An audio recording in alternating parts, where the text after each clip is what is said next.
Ready?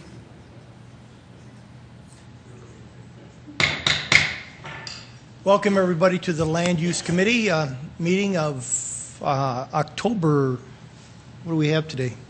31st. I guess it's Halloween, isn't it? And welcome all the viewers on Channel 16. It's been a long time since we've had this many people here. We must have a good agenda today. Speaking of the agenda, I'd like to move some things around on the agenda. Item D, as in Delta, is being presented before item A tonight. And item E is going to be withdrawn and rescheduled for Monday, November 28th, during our meeting then. So let me repeat that. Tonight, item D, Delta, is being presented before item A. It'll be the first item on the agenda. And item E, the proposed tax increment financing district, is being withdrawn and rescheduled for Monday, November 28th. Okay? Could I have a motion to approve the minutes of September 26th? So moved. Karski. Karski Second, Anderson. and Anderson Jr. Any comments? Hearing none, all in favor, aye? Aye. Opposed? Motion carries. With that in mind, then, we'll go to discussion on our topics, starting with item D, update on Economic Development Division of Community Development. Erica Beck. Erica, welcome. Thank you. Erica Beck with Economic Development Division. We have two presenters here to talk with you briefly, just give you updates about what their organizations have been doing relative to economic development in Sioux Falls. The first presenter will be Steve Watson. He is representing the Governor's Office of Economic Development. And then secondly, following him, will be Lynn Keller-Forbes, representing CCOG. Thank you. Welcome, Steve. Thank you. Thanks, Darren, Erica, Brent. Good evening. My name is Steve Watson with the Governor's Office of Economic Development. I have the good fortune of living and working in this great city, so it's a real privilege to share some remarks with all of you this evening. Also, as a resident of Sioux Falls, I'd like to take a quick moment to thank those council members present for your service to our community. It is greatly appreciated. Economic development has always been a headline grabber, but never more so than today in these current economic times. Governor Dugard has made economic development a priority in his administration. Earlier this year, our office was restructured to be a separate state agency, a single office with a direct line to Governor Dugard and his 6-person executive committee. Economic Development Commissioner Pat Costello, a product of Sioux Falls, whom you all know, leads our economic development efforts and has been a welcome addition to our organization. Pat has kept us busy. In September, Governor Dugard announced a major business retention and expansion campaign. Both Governor Dugard and Lieutenant Governor Michaels are personally visiting nearly 40 of South Dakota's largest employers. This is part of a larger strategy where the GOED will conduct an additional 400 business visits. We're meeting with employers from a wide array of industries, several of which are in Sioux Falls. We're focusing our efforts on understanding what the state can do to address issues and or help those businesses grow. More than 70% of business expansions tracked each year by our office come from established companies in South Dakota, so you can see why we feel it is important to stay engaged with our existing employers. We visited a number of companies in the region already, and because the word hope has already been coined, I would characterize the visits I've participated in to date as optimistic. Many of the companies I've visited personally have real expansion plans drawn up on the table, but may be waiting for the right market conditions, federal policy decisions, or any number of other variables. But what is important to note is our companies are thinking and planning for growth. And if they do decide to expand in the United States, I'm optimistic they'll continue to make investments in our home state. Several businesses in the region have announced substantial expansion plans in the last year, including Baldwin Filters in Yankton, Adams Thermal Systems in Canton, Integra Plastics in nearby Brandon, and many more. Here in Sioux Falls proper, At the South Dakota Technology Business Center, where I'm officed, Equity Trust, Norman G. Jensen, and others have found new corporate addresses in our city and state. And Raven, as you know, has been aggressively reinvesting in their facilities. Having a consistent, predictable, and business-friendly environment is important. Access to capital is also critical. Some of our small businesses across the state have referenced access to capital as a newer or more prevalent challenge, particularly working capital, startup funds, or payroll and inventory money. Earlier this month, our office announced a new small business lending program, South Dakota Works. This program, launched in collaboration with the U.S. Department of the Treasury, provides South Dakota businesses working capital funds at a low interest rate and in a subordinate position, collateral position. We expect our $13.2 million allocation will support more than $132 million in new private lending and will be a great opportunity to partner with our state banking industry. Growing our own is a rich tradition in our state. Between 70 and 80% of the investment decisions our office makes as a whole go to in-state businesses. We have a broad portfolio of low-interest loan programs, workforce and internship grant funds, and other tools to encourage wealth and quality job creation. In the past year, we've reviewed all of our programs, looking to reduce interest rates, cut down on paperwork where necessary, speed up board reviews, and overall make our programs more user-friendly. This is important to potential in-state borrowers or users, just as it is to out-of-state prospects. We have a great story to tell. In fact, earlier this afternoon, we announced our story will reach new heights, 30,000 feet to be exact. Details about doing business in South Dakota and an overview of our state's top attractions will be in a 14-page spread in Delta Airlines Sky magazine during the month of November. The spread will take a close look at South Dakota's growing biosciences and healthcare industries, both of which, as you know, have a deeply rooted presence in Sioux Falls. And speaking of the biosciences and healthcare, our office, in conjunction with the Sioux Falls Development Foundation, as well as other economic development organizations and businesses throughout the state, will be at the Medical Design and Manufacturing Trade Show in Minneapolis this week. By the way, thanks for moving me up on the agenda to accommodate that travel. The MD&M show will showcase over 670 exhibitors, most of which are businesses. In 2010, South Dakota saw nearly 12% employment growth in the medical device industry, while the rest of the nation saw employment growth of about 2.3% in the same industry. So wish us luck. Again, thanks for the opportunity to share a few comments with you this evening, and have a great night. Thank you, Steve. Any of the counselors have any questions for Steve? Thank you very much.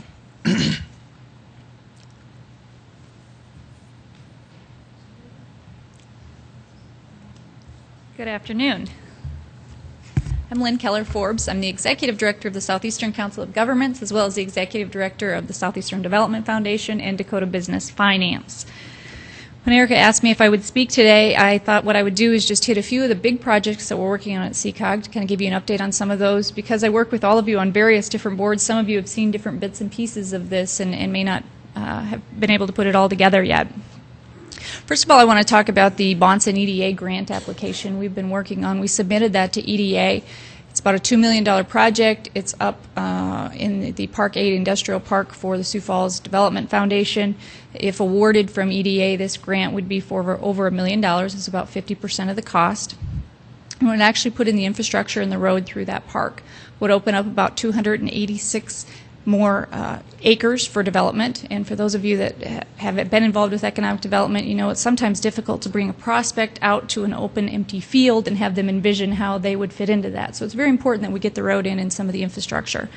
I had hoped that we would be able to provide you kind of an update on where that was. It was submitted September 15th. And we are still waiting at this point. It's either one of two places. I know that locally in Denver, it has either gone to Washington, D.C. for consideration, or they are still waiting on their 2012 allocation because they're in a continuing resolution. So it might just be that they're out of money and they're waiting to get their allocation for 2012. Not only does this road open up 286 more acres, but there are currently 4 businesses that are located out there that really don't have interstate access, and a lot of them, such as FedEx, Variety Foods, they have a lot of truck traffic, so this would provide them a much better on-off to get in and out of the park. So we're really excited about that and keeping our fingers crossed that hopefully that'll come through. Second thing that we've been involved with, that some of you have also been involved with, is we submitted a Sustainable Communities Planning Grant on behalf of the communities that are in the Metropolitan Planning Organization. It was an $800,000 grant that we submitted for on October 6th. The proceeds of that, if awarded, would be used to hire a consultant to come in and do a master plan for all of the communities that are in the MPO area. And we would look beyond just the transportation that we currently look at. That master plan would also look at things like housing, economic development, infrastructure, and among other things. So we're pretty excited about that, and again, supposedly it was 30 to 45 days from the October 6th deadline that we would get some sort of a response on that. This next one impacts you, I would say, indirectly, but I wanted to mention it anyway. We applied for, on behalf of Lincoln County, an HMGP grant, which is a and I knew I was going to hazard mitigation grant application through FEMA. And basically, it's a $2 million project in the Spring Creek area. And as a part of that, they were preliminarily approved for a 75% grant from the state of South Dakota has recommended them for about $1.5 million. Now that has to be approved through the regional office. But what that would do is several things, and the reason I bring it up to you today is because the city of Sioux Falls drains into that Spring Creek area, and we've got some issues and ongoing concerns out there from the flooding down by Highway 11.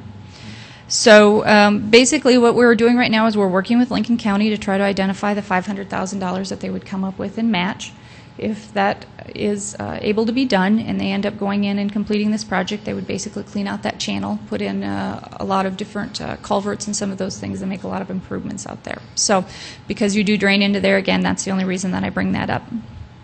The last thing that I wanted to touch on is Dakota Business Finance, which is the SBA 504 loan program that we administer as well. I want to say thank you to Greg Jameson, who just came off serving on the board, and welcome to Michelle Urbanbach and to Darren Smith, who have just joined that board of directors. Basically, if you don't know what Dakota Business Finance does, is we work on behalf of the Small Business Administration to provide small business loans to businesses all over South Dakota. We also have the ability to do some lending on the border counties in Minnesota, Iowa, and Nebraska. Just had our annual meeting last week, and so I wanted to update you on our 2011 numbers. Basically, last year was a record-breaking year. We had 27 loans, 25 of them were in South Dakota. One was in Iowa and one was in Minnesota. We approved $6.6 million in lending. We leveraged an additional $11.4 million from banks and the borrowers themselves for a total economic impact of $18 million in federal fiscal year 2011. There were 173 jobs created or retained. And basically since its inception in 2006, to give you a cumulative effect, we've had about a $75 million impact on the region, and over 750 jobs have been created or retained through that program. So it's pretty substantial. In addition to that, we were named the #1 CDC in loan volume for South Dakota by the Small Business Administration. Dakota Business Finance is a certified development company. And interestingly enough, for the first time ever, the #1 lender in the state of South Dakota was a certified development company. We did more lending than the banks did individually last year, too, for a total number there. So that was kind of a nice thing to hear last week. So that is my update of what we've got going on that are somewhat, the big picture items, and I'd be happy to answer any questions that you may have. Any questions for Lynn? Kenny? Councilor Anderson. Lynn, as the director of CCOG, you also, CCOG is also the representative for the Governor's House program? That is correct. Is that still going on? That is correct. How is the sales on the Governor's House program going? Governor's House program has been down this year. We have been working in conjunction with Sioux Emperor Housing, and they purchased a couple of houses and they've put them over kind of on the west side where they're doing that new lease to purchase program. So we've been kind of venturing out and trying some new things. I think that the Governor's House numbers are down not only in our region but kind of statewide, and I don't have a great answer for that other than I think that some of our borrowers have expressed some concern about being able to secure construction financing, because you have to be able to put together the cost of not only the house and the lot and all of those things in the interim until you can roll it in at the end into conventional financing. Okay. Thank you. Anyone else? Thank you, Lynn. Thank you. Erica, is there anything else? Okay, I want to thank you for bringing us this update, and we'll look forward to continuing these as we go along, because it is important for us to know what's happening with economic development in the city of Sioux Falls. Okay. Can we start at the top again then and look at the item A with Shauna Goldhammer, the zoning ordinance amendment to allow street legal ATVs and utility trailers to be included in the definition of personal passenger vehicles. Thank you.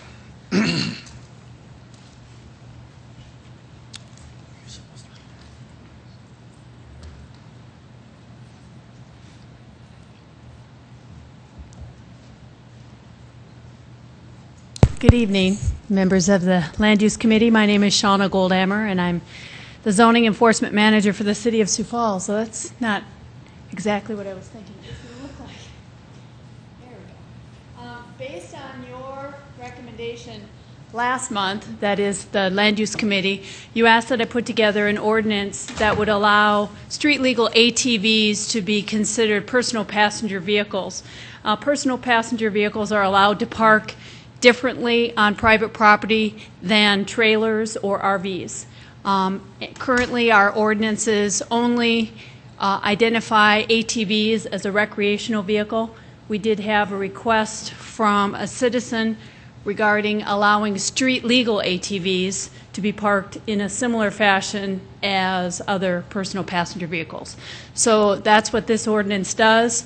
It does not include trailers. There was a little bit of a discussion of that, and there was no support to include trailers in driveways for any amount of time in the front yard setback.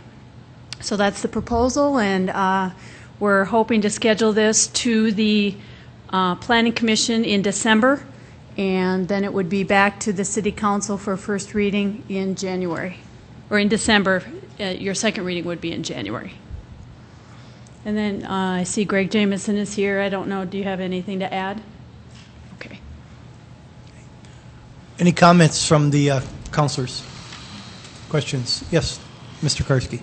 I guess my only question is, a street legal ATV parked in a driveway, no problem. A street legal ATV parked on a trailer in the driveway would still not be allowed, is that correct? That's correct. Yep. Okay.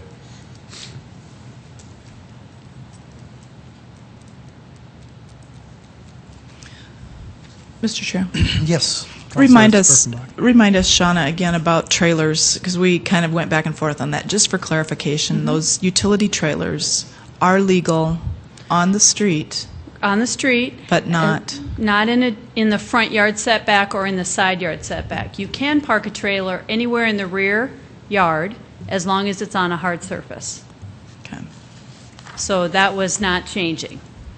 Right, exactly. And then this does add then not only street legal ATVs, but also motorcycles that can be parked on our driveways. Right, yes, it does. Okay, good, thank you. Anyone else up here? Do we want to just move it ahead? Let's get some comments. Okay. Are there any comments from the citizens here?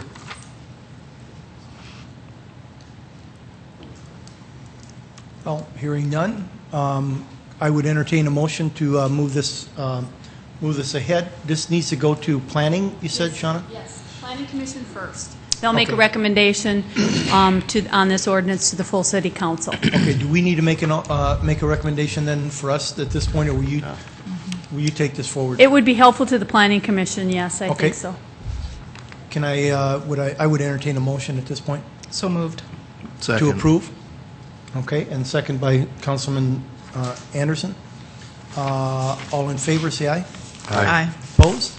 Motion carries. We will, thank you very much for that, Shauna. Good job of adding 1, 2, 3, 4 words. Pretty tricky. Next, we're going to take up the urban agricultural. and a trend on current conditions. And could you give us a brief overview of what you and I discussed, and then we can maybe open it up a little bit and take a look at some things. That'd be great. As you recall, urban agriculture is kind of an unwieldy subject. It can touch a lot of different folks in the form of horticulture, but also in the keeping of animals. We haven't updated, as far as zoning goes, how we handle agriculture, gardening, keeping of animals since the 1950s. So it's really time to take a look at it again and see what kind of changes we really want for our urban environment. What Rex and I talked about over lunch was giving you some resources, and with these slides I just have, I do have a handout and I can give this to you. All the slides are point to different websites that we went to, and I'll go ahead and give that to the members of the committee. I gave you one already, right? Thank you. Thanks, Sean.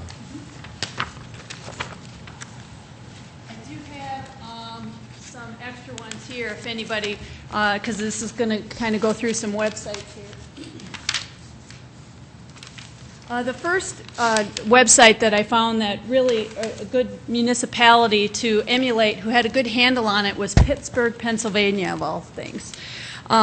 They did have in their zoning ordinance some different uses defined, including primary uses of general agriculture. That's what we would usually see in a farm or an agricultural district. They also had agriculture limited with beekeeping, and then agriculture limited, which is speaks to the intensity of agriculture uses. They also had for accessory uses. Now, in the zoning world, we have things, primary uses and accessory uses. Primary use would be like your single-family dwelling, would be your home. An accessory use would be your garage or your garden. Things are customary and incidental to the primary use. In Pittsburgh, they called out accessory uses: urban agriculture with animals and urban agriculture with no animals. But there's a copy, a link to their website, and I'll just point to that quick here.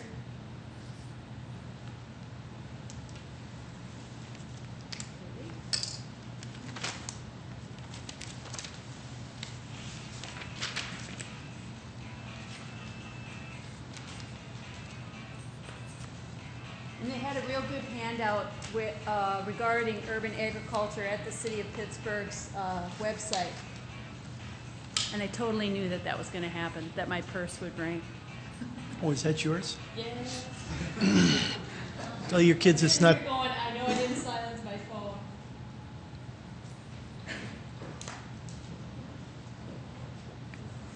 So here it is, and that's what that link points to. It gives a real good definition of urban agriculture and different ways that you can handle agricultural uses in the municipality.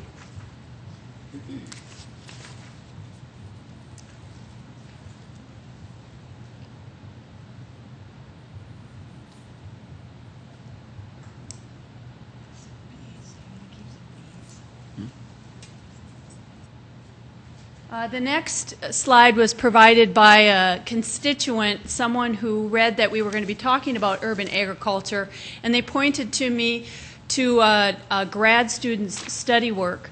And this particular grad student, Katie Batty, from the University of Mexico, did a comparison of 25 different cities regarding the keeping of chickens.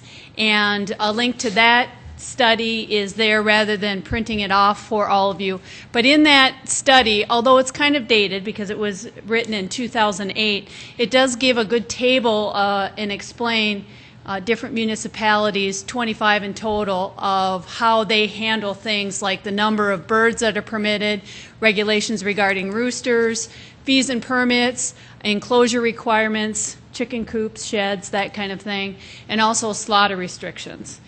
Because there is not necessarily anything romantic about the slaughtering of these urban agriculture animals. Some jurisdictions did, like the city of Wichita, do have their ordinances not in zoning, but in the keeping of animal ordinance. And this is a good example of how to do that. In the zoning ordinance, they have things like how far away the chicken coops need to be from property lines and that kind of thing, how big the lot needs to be. But how many you get depends on what you have licenses. And in Wichita, the keeping of animals, you can have 2 cats, 2 dogs, 3 rabbits, 6 fowls, and 1 livestock with no permit. But if you want to have more than that, you can keep them with a permit similar to a license for a dog or cat, but then they have a maximum number that you can actually permit. And so that's a link to that, and that they do have a pretty good table. Let's just kind of look at that.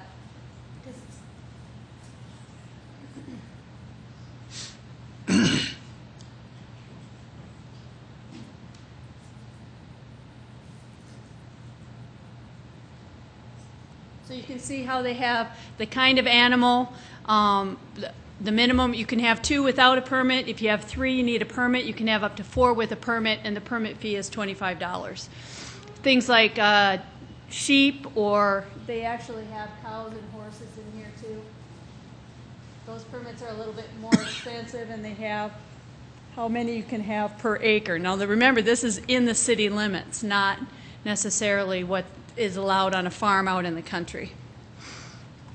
So then I have one more resource for you that was brought to my attention from someone who is opposed to keeping of animals or livestock, as she said, and that was Shar, and she was here last time to talk about, there's a couple of different blog sites that indicate that from a neighbor's perspective, not all experiences are positive. Sometimes these things have tendency to be loud, smell, and they also indicate that's why we moved to town, to get away from that kind of thing. So that's pretty much what we have before you, just kind of some resources, and I've invited a bunch of folks to kind of let you know what they feel about it. Good. Are there any comments from the counselors right now? Hearing none, what I'd like to do is open it up to the audience if they have some comments, pro or con. Let's start with, and I don't know whether it's going to be pro or con either way, but let's open it up and see what you have to say. Are there any comments from the audience? Good afternoon, counselors. My name is Wyatt Erlacher. Thank you for allowing me to speak tonight and for taking up this issue, which is something I'm very passionate about, local food and urban agricultural issues. I keep 6 chickens on my property, so I am pro. I'm also the steering committee chair of the South Dakota Local Foods Co-op, which connects consumers in Sioux Falls and Brookings with farmers and producers all over eastern South Dakota. One of the big reasons why I'm passionate about this issue and why I think that chickens should remain legal in Sioux Falls is because I have a 1-year-old son.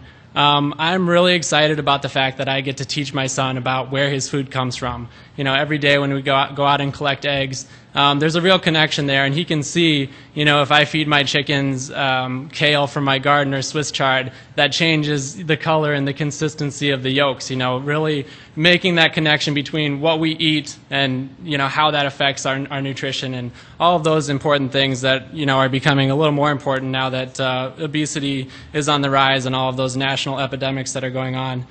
The other reason I'm a proponent of urban chickens is because they provide food safety. Just this month, or I think it was last month actually, there was an outbreak of salmonella from a farm in Minnesota, which the interesting thing about this outbreak, you know, and a salmonella outbreak isn't anything uncommon with eggs, but this was from an organic farm. So it's becoming more and more common, and even with organic agriculture, you know, you think that you spend the extra money for organic, but it doesn't always relate to higher safety levels. So really providing for ourselves can reduce the number of those outbreaks.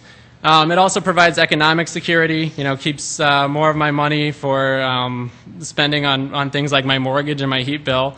And gardening and chicken keeping, I think, complement one another really well. I just tilled up my garden this year, and I honestly did not have enough chicken manure compost to spread on my garden. It would have been nice to have a little bit more. So really the two, there's kind of a symbiotic relationship between keeping chickens and having a productive garden.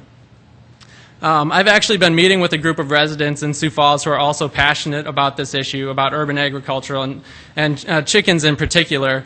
And kind of the general sense is that we believe it would be best to continue allowing residents to keep chickens, but also allowing residents to decide how many chickens is appropriate for their respective property. I'll give you an example. I live just to the south of the Froelich addition on the north side of town. And there's properties that are close to an acre. So I really can't see how it would make sense to provide an arbitrary cap on the number of chickens for a property like mine or, my friends who live in central Sioux Falls who barely have a yard. And if you look at the properties in the Froelich, there's close to an acre of land. So it's really hard to determine, what is an appropriate number. I think it's best left to the citizens and their neighbors. When I talked to my neighbor about, whether or not he would be okay with me to keep chickens on my property, he was really excited about it. He did express his appreciation for me asking permission, but he said, he grew up on a farm and his wife did too, and this is really a big part of their heritage. So they were excited about the chickens, and like I said, managing the manure can really cut down on the smells. I think adding a rooster clause to the ordinance does make sense because there's kind of a guarantee that there's going to be some noise involved if you do have a rooster. But there really is no correlation between the number of birds and the smell as long as the waste and the manure is composted appropriately and in a timely manner. Lastly, I'll just say I believe that local food systems are the key to a sustainable future. More residential production means more dollars left in the local economy. So that means more people are economically secure. There's more options for improving quality of life. One of the big reasons I value living in Sioux Falls is because I feel like I can really live out my values and what I believe in terms of providing food for myself, and my chickens are a big part of that. So I think leaving the ordinance as is with a rooster exception will send a strong message that the city leaders support local food production and the rights of individuals, and it also demonstrates a forward-thinking approach to urban agricultural policy. Thank you very much. Appreciate it. You were right on 5 minutes. Oh, well, perfect. You and did I do it. believe there are a number of other people here who'd like to voice their support. That'll be fine. Thanks. Anyone else who would like to voice their thoughts, their opinions? And we will try to keep everything to 5 minutes or under, please. Okay. Good evening. My name is Amy, and I would like to second Wyatt's opinion of having chickens, of allowing citizens here to be able to keep chickens and maybe having a rooster clause for the noise issue. I'm currently a renter here in Sioux Falls. I've lived here just 2 years. And my husband and I are looking at the possibility of buying a house, and we would like to, someday when we buy a house, stay within the city limits. And this last year, I grew up in Colorado, which was pretty dry, and just this year we've been able to have our own garden. And it's been wonderful for us to be able to produce our own food, and it's been a lot of fun to see that process and to have, low-cost, healthy food. And so our hope someday is that when we have a house, we would also be able to have chickens. And we believe that there are some chickens out there who would like to produce some low-cost food for us. So if you would, I would just support that. Thanks. Thank you, Amy. Are there others that would like to speak to this issue?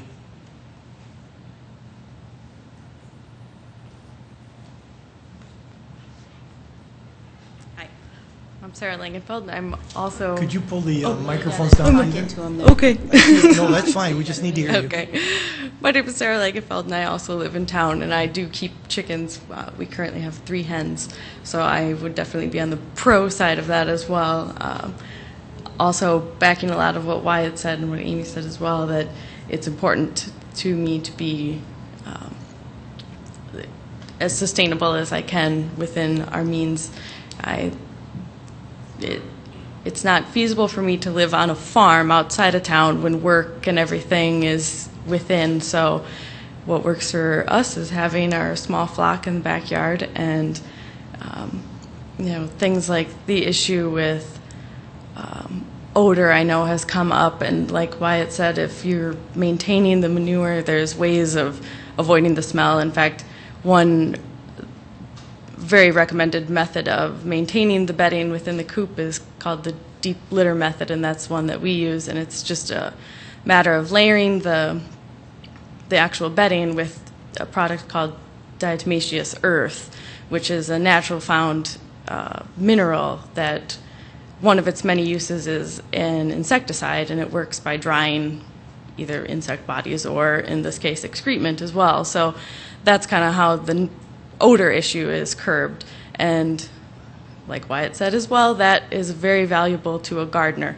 That whole mass of what's inside the coop can be composted, and it's very nitrogen rich, so it improves the garden, as well as just the act of the chickens being in the yard improves the quality of the soil, and it helps to aerate the yard. And they are pretty serious about pest control. That's kind of their main source of protein. And mosquitoes, I know, is a big thing that the city likes to fight and spray chemicals, but I feel like in our backyard we don't have to use chemicals.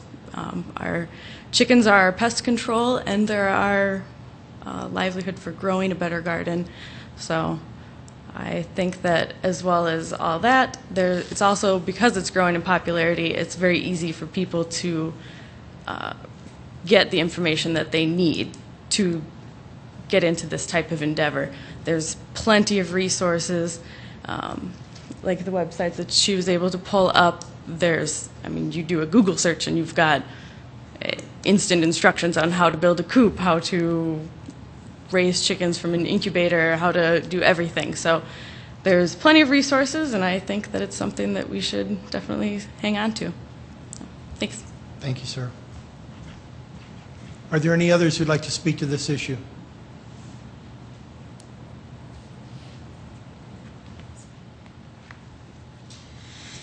I'm Reverend Tim Olson. I am Executive Director of Monarch, which is a faith-based nonprofit, and also of Groundworks, an urban agriculture nonprofit. Also the honorary member of the Chicken Task Force, and my staff calls me Reverend Cluck, so just so you know. Groundworks came out of an effort that was started 3 years ago. It started by work through Sioux Falls Seminary. It's work in Summit House in Pettigrew Heights, and out of that came the establishment of a teaching garden at Lowell Elementary School, which serves the Pettigrew Heights neighborhood, a growing place garden.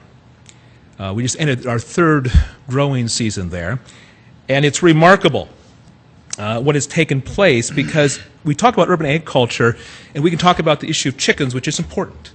But I think it's the issue of people, the issue of children and families, and the health of communities, empowerment and leadership and self-determination, and the chance for job creation, entrepreneurship, are all the things that come to mind when I think of urban agriculture. So we think about the broader scope. There's a picture I brought. Is there a way we should? Sure. Okay, thank you.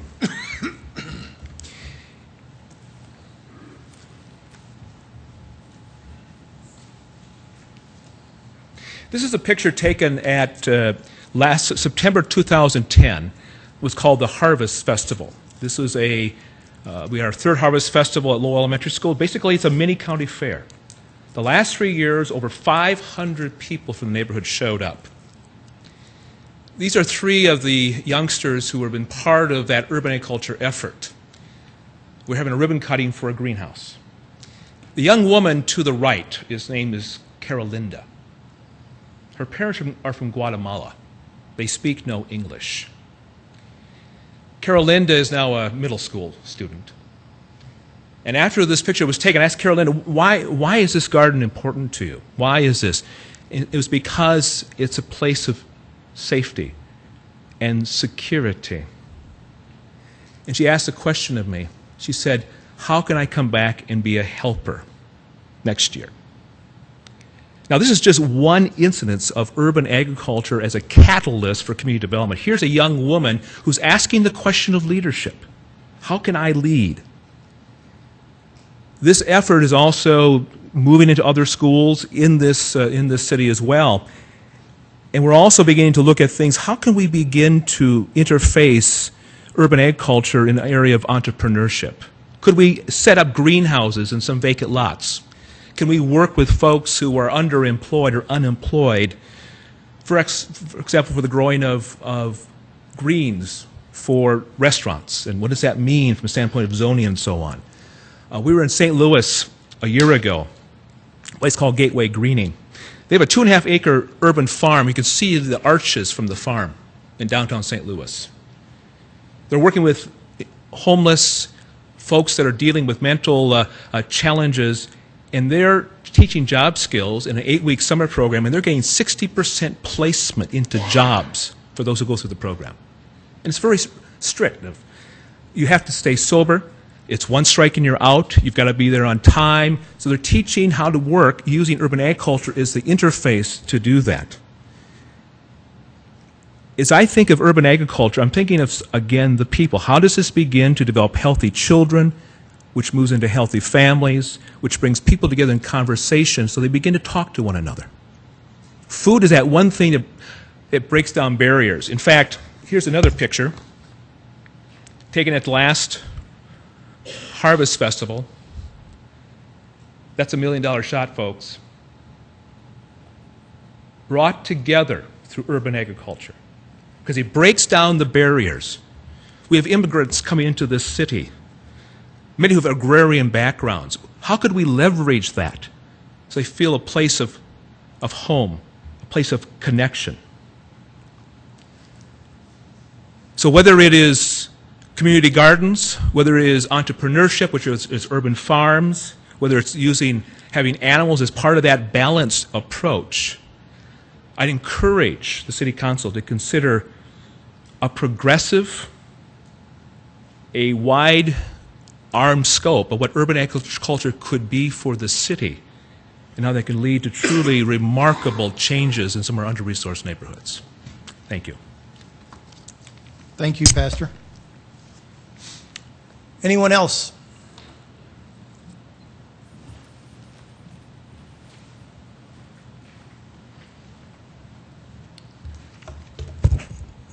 Chris Dravsov with SDSU Extension Service. Much of our food today is grown from international and national sources, and really this is a food security issue, from anything from terrorists to disruptions in supply due to weather. And we really need to get food more state and local and regional so that there's better access for people. Projects such as community gardens, school gardens, urban ag, and any other program that allows people to raise food in their own yard is really beneficial to food availability and the local food system.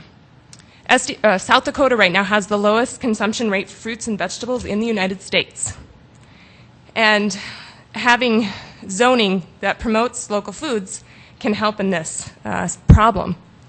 For example, a tomato that's grown from a national source, the type you see typically in your grocery store, is picked early because it has to ship. It doesn't have the flavor. People don't like the taste. When something is grown locally, it has better flavor and consumption rates will increase. So supporting urban ag, I think, will really help in promoting this local food system and increase our fruit and vegetable consumption. Thank you.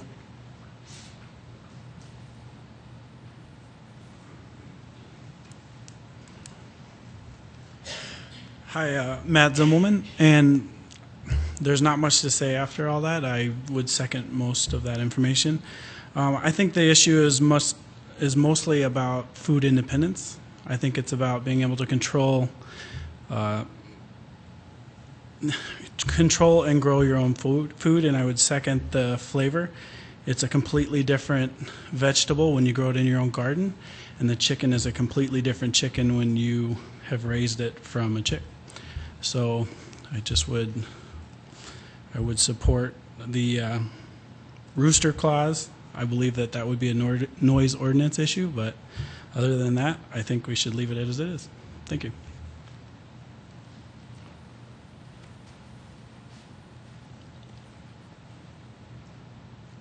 We got one more.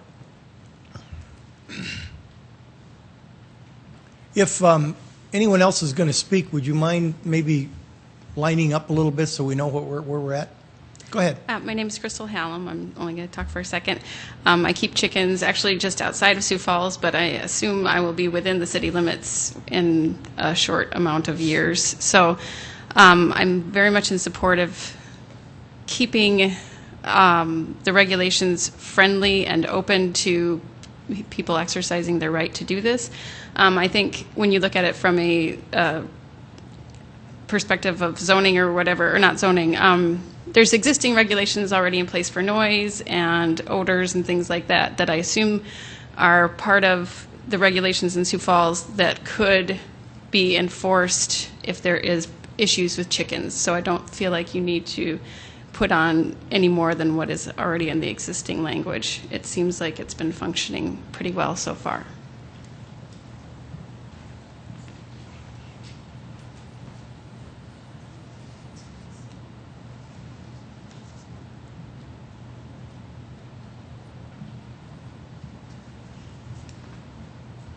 Hello, I'm Angela Johnson. I'm half dressed as a witch for Halloween, so just in case you wondered that.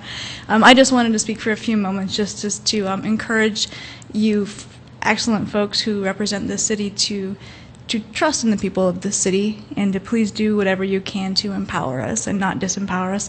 I don't own chickens, but we do have neighbors that do. And my girls like to feed them, and every once in a while we get a free egg out of the deal, and it's great. So thank you. Mm-hmm.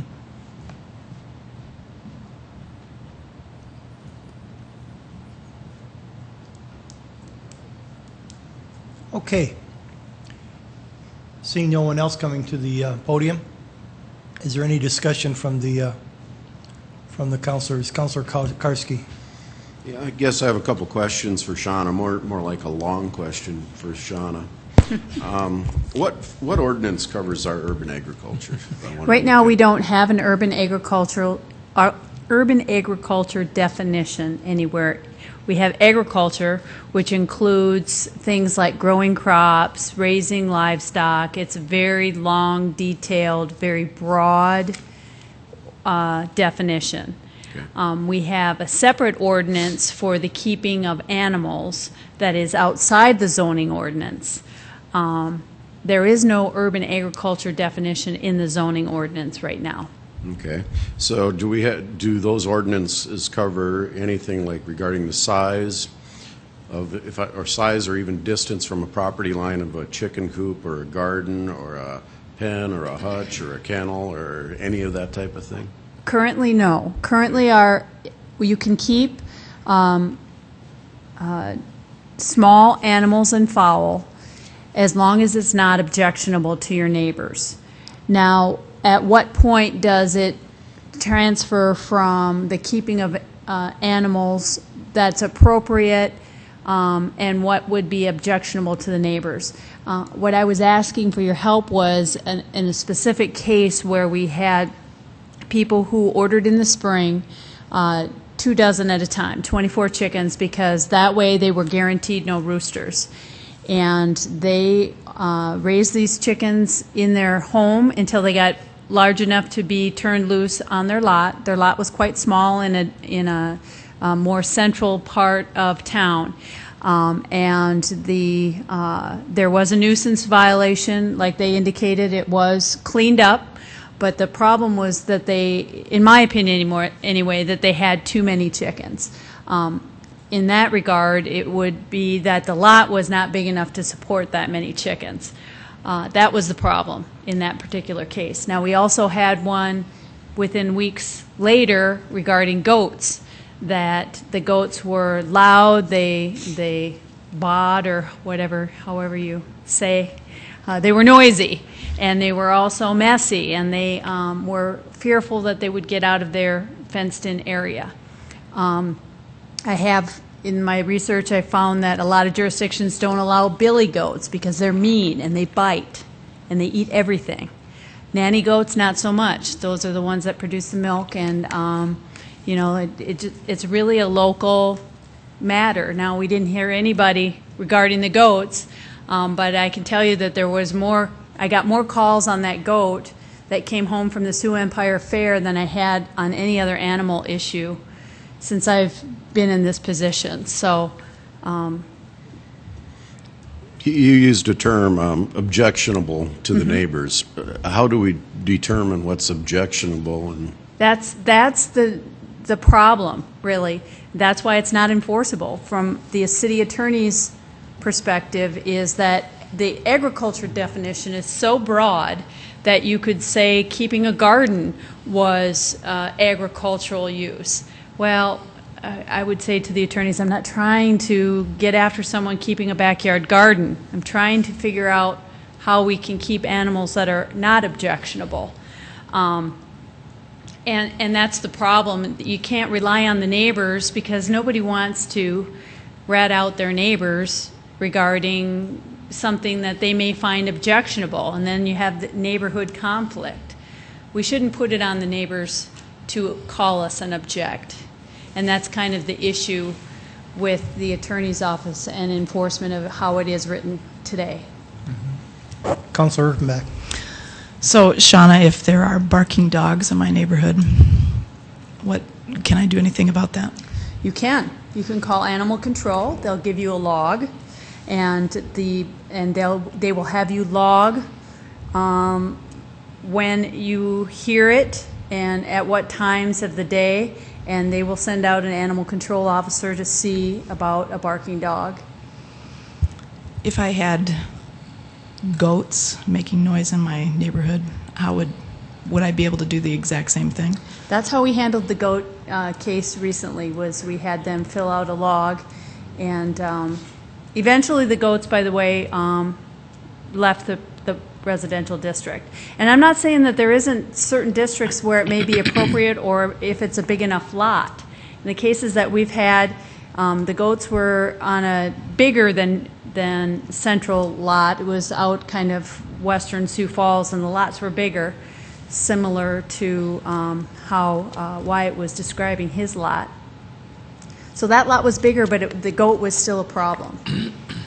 Yes. Then do we control any kinds of dogs? I know some communities control pit bulls and those kinds of things. Do we have any sort of controls on specific species of animals in Sioux Falls? I know we have a limit to the number that you can have, and that's 4. Otherwise, you're considered a kennel, and kennels are only allowed in certain zoning districts, so it's all kind of related. I'm not sure about certain animals that you're not allowed to keep, although I'm thinking that there is. Do you have a copy of that ordinance by chance, Rex? I did print out, the keeping of animals. I don't think pit bulls are excluded, but I think there are certain types of fur-bearing animals that are some that are not allowed. I want to say like cougars, maybe, or mountain lions. Really? Some things like that. There's certain things like that that are prohibited to be kept as pets. But it's not a very all-encompassing list, and I don't believe that there's any species of dogs that are kept on there. It seems to me they were something fur-bearing something, but... Well, I guess, if I might, Mr. Chair, I just kind of want to spin with this just a little bit. I'm concerned that I'm not sure that a small goat or that a couple of chickens are really any different than, a black lab that won't stop barking day and night. I'm not sure there's any difference in terms of noise. I'm not sure there's any difference either in terms of smell, because I know that my daughter always says there are no bad pets, there are bad pet owners. And so I think that there may not be bad goats, but there might be bad goat owners. And so I just wonder, and again, just kind of spinning with it with the group, is that how much different are 4 dogs, which are legal, how much different are they from 2 goats or 4 chickens? I'm just not sure there's a big difference, and I'm not sure that this is a huge issue. I think that perhaps we do need to look at the size of lots. We need to look at, how we might make them work better in different areas. I know I certainly wouldn't want chickens close to my backyard. My house is at a funky setback, so there's not a big backyard. I wouldn't want my neighbors to have right up next to the fence. But I think we need to look at this in a way that this isn't that much different from what we already have. That's just my 2 cents. Mr. Karski. I guess to Councilor Erpenbach's statements, we have an ordinance that says how many dogs you can have, but we don't have any sort of urban agricultural type of laws or ordinances that talk about how many chickens you can have, according to size of lot or where they can be kept, that type of thing. So I think the time has probably come for us to move forward and to discuss and look at what other municipalities do and try to model our ordinance after some of the best ones around the community. Frankly, I don't have a problem with somebody wanting to have a couple of chickens to raise eggs or even for meat, but they start selling it commercially, well then, maybe there's a problem there. Rex? Yes, Mr. And just Anderson. to add on, Dean, that's exactly the direction I was going into also. As far as being able to keep these animals for private use, I think that, that's acceptable. But when we start looking at, when, the gentleman was talking about the size of his lot and everything, my concern would be, are we doing this for private use or are we turning this into a commercial enterprise? And that's something that has to be looked at too. Mm-hmm. So I totally agree here that this is something that we need to take a look at, and maybe if we take a look at some of the cities around us that do have ordinances. A matter of fact, I just sent one to the council with the city of Duluth. Has a nice little written ordinance on chickens and different animals that would be considered other than what I would say other than pets.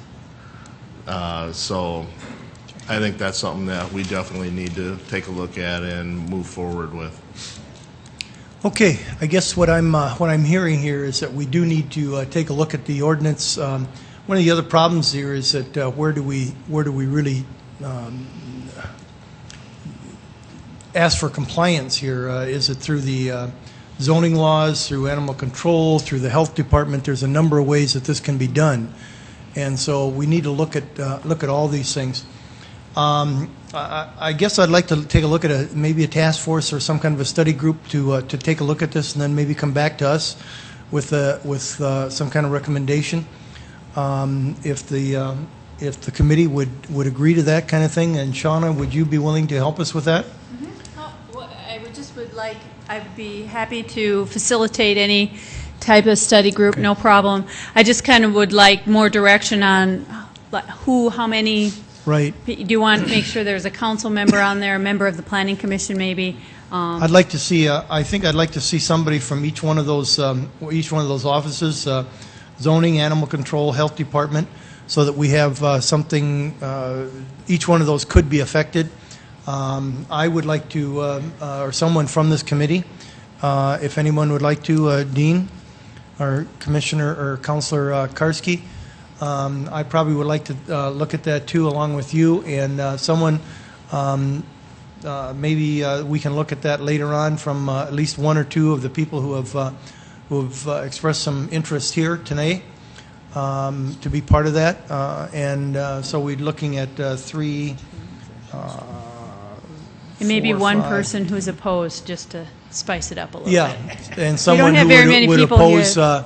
Would oppose not any kind of, but would necessarily be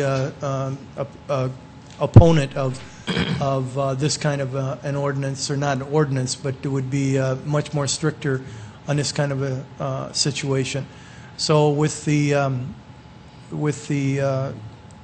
approval of the command of the committee, would that be a way to go about this? Yes. Councilor Karski and I were just saying we'd maybe like 2 folks. Oh, at least 2 from this group. I'm thinking that if we have these 3 here from the departments, and 2 from here, and probably maybe 3 from there. That's 3, that's 6, and 1. That's probably a seven person. It's probably big enough. Yeah, 7 would probably be enough. And I would say that the 7 are the task force, but those meetings are open to the public, and anybody can Yes. come and be heard, and come up with ideas. But those 7 people are the ones who can kind of formulate what the recommendation, and at least come to a point where you agree to disagree. So we got 3. We have 3 from the department, 2 from council, 3 from at large, shall we call it, and 1 That adds up to more than 7. opponent, if you will. Would that make sense to everyone? Is that I would 9? entertain a Do the math again. Is that 9? Yeah, that sounded like 9. 3, and 3 is 9. That's what I said, wasn't it? I'm not a math person, but I'm just saying. Yeah, I think I said that. So we got 3 from the departments, 2 from council, 3 from at large, and 1 opponent, if you will. Okay, I will get that started. Sean and I will get that started, and we will hopefully be back to you within, I would say, within 6 months. We should be back to you by, let's just say, mid-year, July 1, or July meeting. Okay, let's move on. Our next agenda item. Thank you all for attending.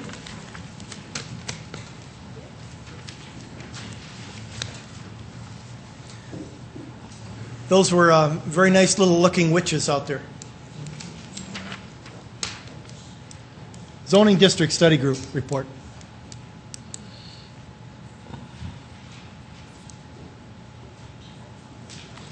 Sam? Good evening. Sam Trebilcock, City of Sioux Falls Planning Office. As a part of Shape Sioux Falls 2035 implementation, the Planning Office continues to look at ways to implement that comprehensive plan, and one of the ways is to update our zoning ordinance. We've talked about and come to you, a number of the Planning Office staff, about different study groups that we've put together to start looking at ways to modernize our zoning ordinance and to make it more understandable for the public. The latest one that we've put together is our zoning district study group. The zoning districts, of course, is the basis of which our zoning ordinance is put together. And we wanted to look at ways that we could improve that, to modernize it, to make it more understandable for the public to utilize. So that we did here over the course of this spring and summer.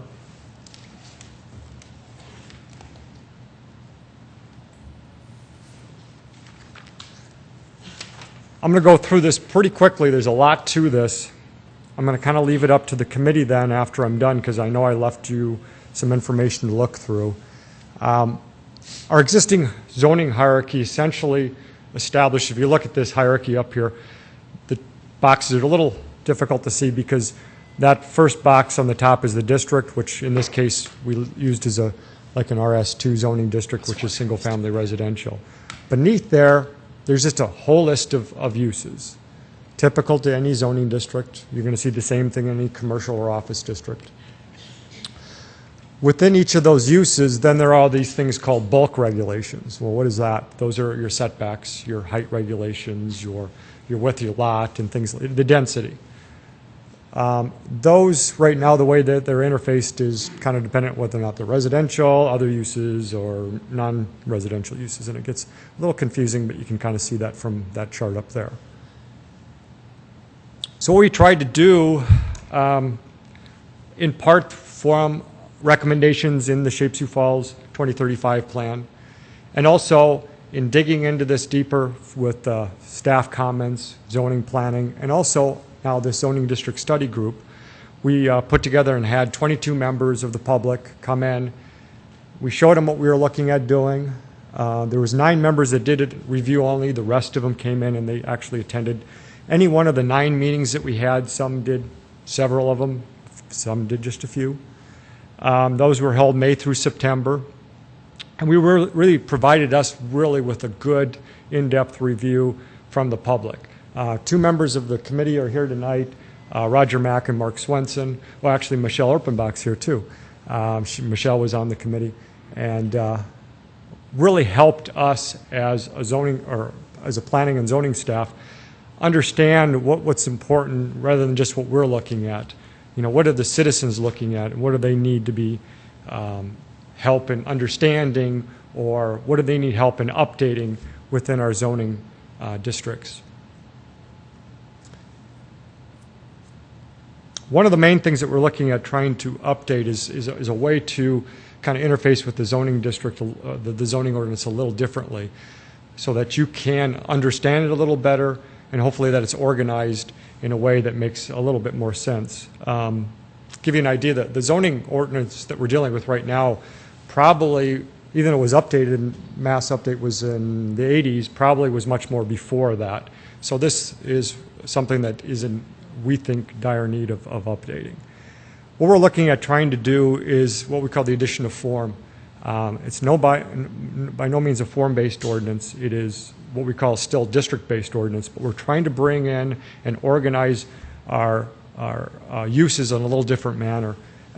We're looking at utilizing those forms as a category of uses and then bringing those bulk regulations together with those forms and then organizing that within each of those districts. And I'll kind of show you how that looks. So it also gives us an idea of illustrating density. We're showing it through pictures, illustrating density and the bulk regulations and the site and the height, the setbacks.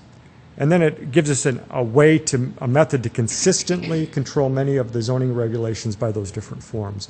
And those can be parking, landscaping, signage, some of the other groups that you've heard us coming to you and discussing with you about. This is kind of what the hierarchy then looks like. Before it was just kind of a flat chart or flat hierarchy. Now you have the district, which is single family, and then within those you have basically categories of uses by those different forms. Detached dwellings, suburban, you might have neighborhood facilities, and with each one of those forms you'll have certain types of uses. Now those forms, it follows wherever district you're in, it goes, because sometimes a form will be in several different districts, sometimes it'll be in one. Neighborhood facilities tend to be in several different zoning districts because those are schools, churches, daycare centers, things like that. Same thing with neighborhood residential facilities. So that just gives us a different idea of how we can control things in a consistent manner and also how we can maybe organize a little better. So where do we go from here and what are we trying to do? And I'll show you something here in a second that goes a little depth to the goals that we have in the zoning ordinance. What we've come to with so far is signage, landscaping, parking. I think there was a Minnesota Avenue overlay district that we were looking at. And actually that'll be rolled into these zoning districts the way we're looking at it now. And also we're going to have to update our zoning map here at some point as a part of this. So public involvement is going to be really important as we go through this. We know that after this is done, we're looking for input from you as a committee to see if you think we're heading in the right direction. If we are, can we move forward with putting the ordinance together? What we would, of course, want to make sure is we'd have it on the website. A lot of this information already is up there. We'll have public meetings and open houses as it gets closer to the time of the complete and final draft ordinance. Now what I'd like to do, I handed out or sent out to you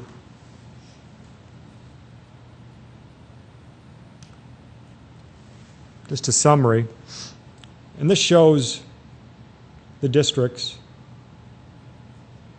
that we're looking at. I'm bouncing around.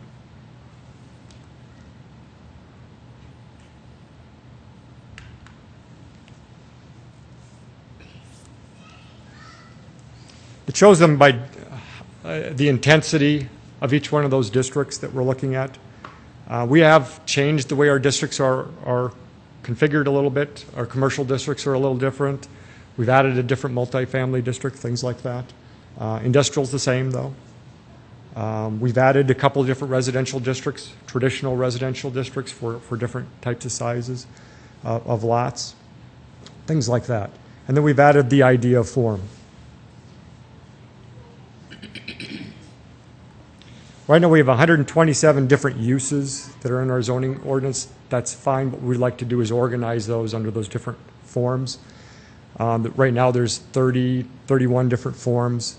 We think that gives us a lot better people to interface the zoning ordinance in a little easier way. And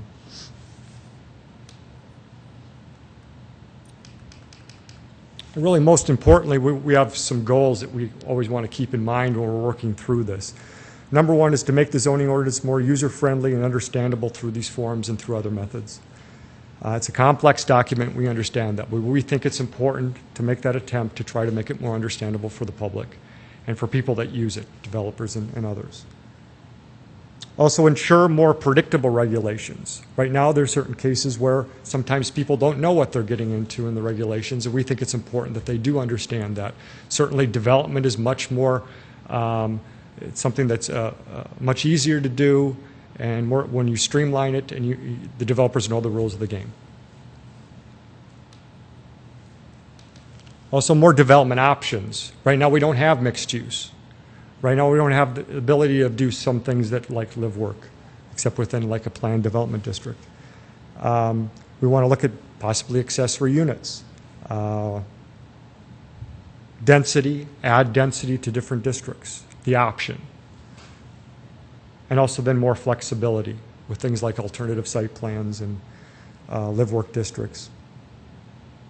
So those are the kind of goals that we're looking at moving forward with and have been. As I mentioned, there's a couple members of the committee here. There might be some members of the public that are interested in talking. I certainly want to take your input from you and not take a, I know there's other things I could go through. I could go through some of the specific forms if you want me to. Essentially, some of those pictures that you see above there are the ways that we're trying to interface people into the zoning ordinance and then show them what the regulations are right there. We went through every single one of those with the study group to kind of get their input about what the regulation should be. So with that, I'd certainly offer any questions that you have. Yes, go ahead. I'd just, first of all, like to say thanks, Sam. This has been a really interesting process, and we use the term loosely as me being a member of the committee because I did miss several meetings, but it's been very easy for me to understand. And I think what I'd say to the committee then is that, especially in terms of the overlay districts, in terms of the, by guess and by golly, if I'm going to redevelop a place, especially within the core part of the city, those kinds of things have been taken away or are being taken away in this process. And I think that what we're looking at is something that's going to be easier to understand for just the regular public, and that it's easier then for zoning folks to work through these issues with people. One of my favorite parts of this is directly related to Pettigrew Heights and Whittier neighborhood in terms of making sure that those lots that are already smaller than what we call a standard lot now will be easier to rebuild on because we don't have the same setback rules, that we start to be more flexible with how we can redevelop those places that need to be redeveloped. To me, this was a way more open-minded sort of process and headed for a way more open-minded way of doing zoning. And so I'm excited to see how this all comes out. Thank you for your comments. That's great. That's some of the good things that'll come out of this, and that's fantastic. Anyone else? I guess just to add on that, Shauna, Sam, you know since I've been on the council that our core neighborhoods, those older neighborhoods, and our current zoning rules and laws have not been compatible.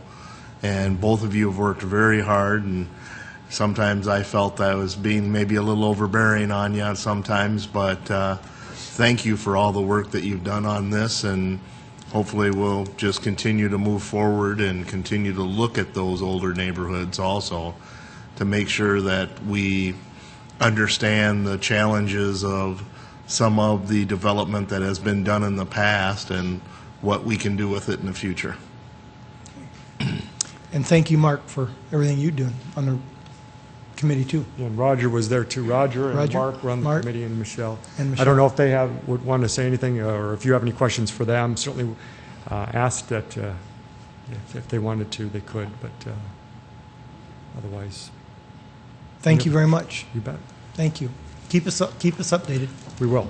On that point then, Mr. Yes. Chair, what is the timeline then for this kind of action? I'm not sure what is the timeline on this. Was there Well, certainly what we wanted to see is that if you are comfortable with us proceeding forward, we would start putting this into an ordinance format and start putting this all together.